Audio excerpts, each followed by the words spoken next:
met her in a laundromat. It was kind of funny because I was single in there doing my laundry, and she was single doing her laundry, and I thought, pretty good looking gal there. Didn't say no more than that. I just thought it, didn't say anything. When I seen her, I knew she was the one. I just knew it.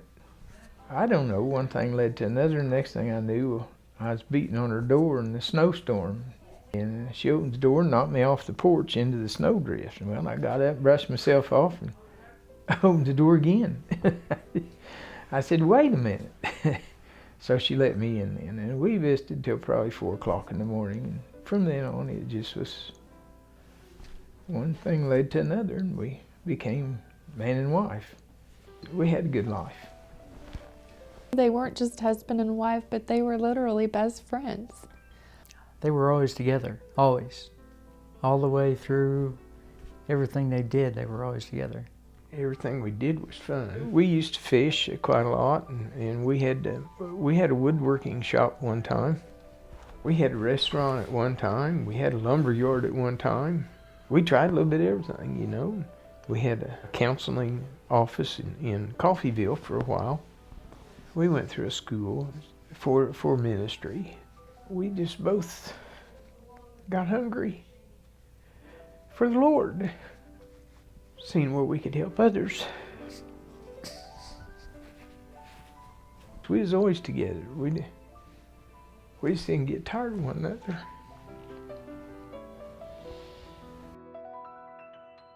She was a very simple person, you know, didn't want a lot, didn't need a lot in life. My mom taught Sunday school classes and singing. She's a good singer. Played the piano and harmonica. She's very open with people. Everybody loved her. She loved life and she enjoyed life and she brought happiness into other people's lives. Her last job that she was doing part-time was driving the school bus. The kids that she drove on were on her bus absolutely loved her. You know, anybody that came, had any contact or any connection with her, she was a rare, unique individual. I had just graduated ultrasound school, and I just thought kidneys were kind of one of my weak suits. So I talked Mom into going to school with me to practice. You can have like little fatty tumors on your kidneys, and it's no big deal.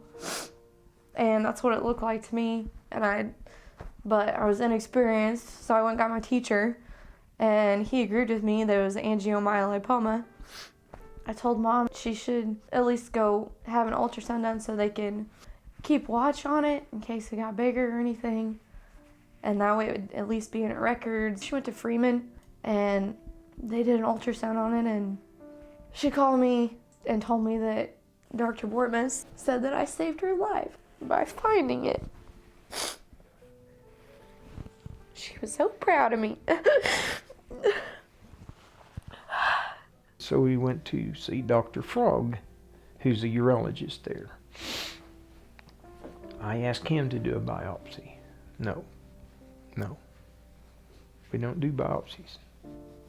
He said, well, they have this defensive machine, it's a robot, and the recovery time is minimum. You know, it all goes well, it works real well. They sold us on this, so the only place that they could get her into one was in Wichita at Dr. Fitzig's office. He told it they could even save her kidney, that they'd just go in and just remove it. And it was no big thing. And he told me, he said, you know, you got 2 people there operating it, and they're both doctors, and then we have a doctor standing by. I said, well, don't we need to do a biopsy? No, we don't do biopsies.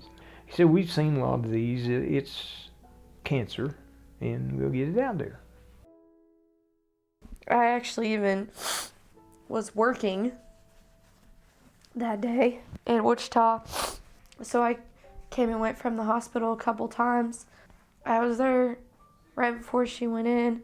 Devin and I went with her to the preparation room, you know, and we visited and joked. Everything was fine, or we thought. just simple thing, you know. Went back to the waiting room. They took her and I kissed her bye. And she was going down the hall in the bed, and Dad gave her a kiss and I gave her a hug and said, "It'll be okay, don't worry."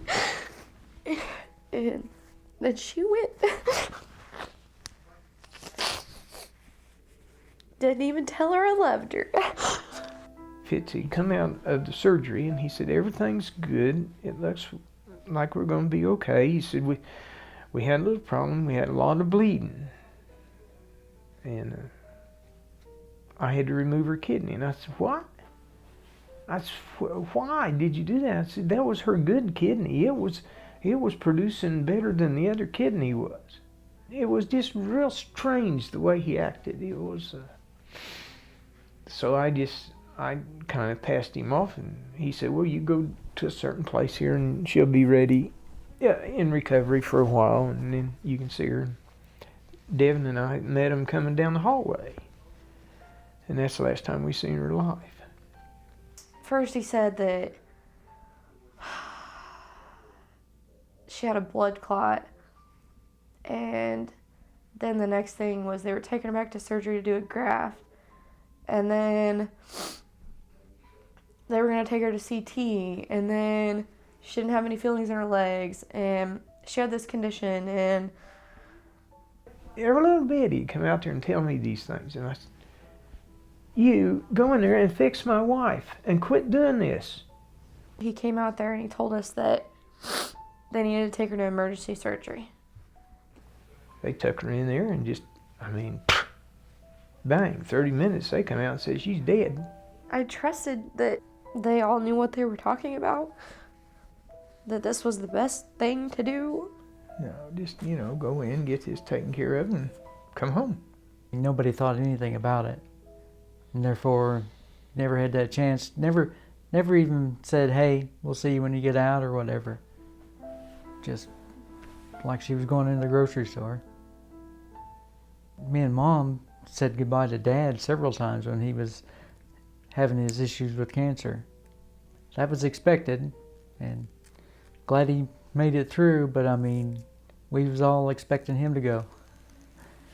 Nothing ever on Mom. No thoughts, no nothing. It was just horrid. It's really worse than losing a person in an automobile accident. Because that you could understand, there's no one there to help them probably. And she was in the midst of hundreds of doctors. And they didn't do no good. I felt so bad. I thought Dad was going to hate me, but he doesn't. And Mom wouldn't either. First thing she said to me was, "I killed my mama." It's just those thoughts that you have. She was really sick when she found out it was benign. I told her, I said, you did what you were trained to do.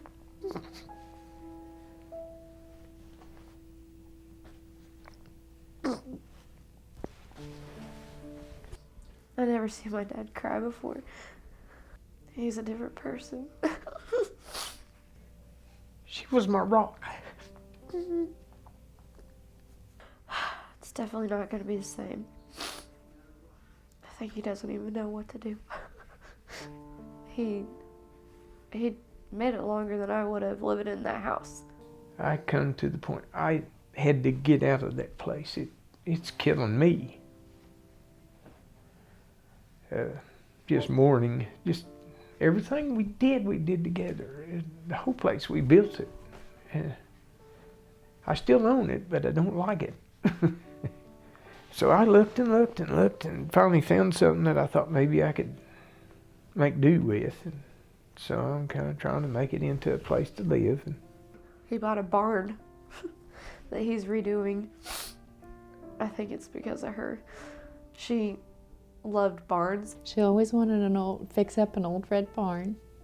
I don't see her everywhere there. I don't know that he's ever going to get get over losing her? It's like I don't have a purpose.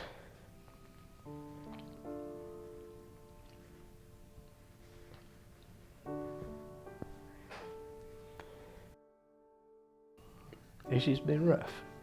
So far, it isn't getting any better. There's a big piece of his life missing. They made one complete person, you know. She's gone and half of that person is gone. There's not going to be another person who can fill that void. I don't think there'll ever be anybody who can love him as much as she did. Probably would have been easier if she had been kind of mean, but she wasn't. She was just perfect.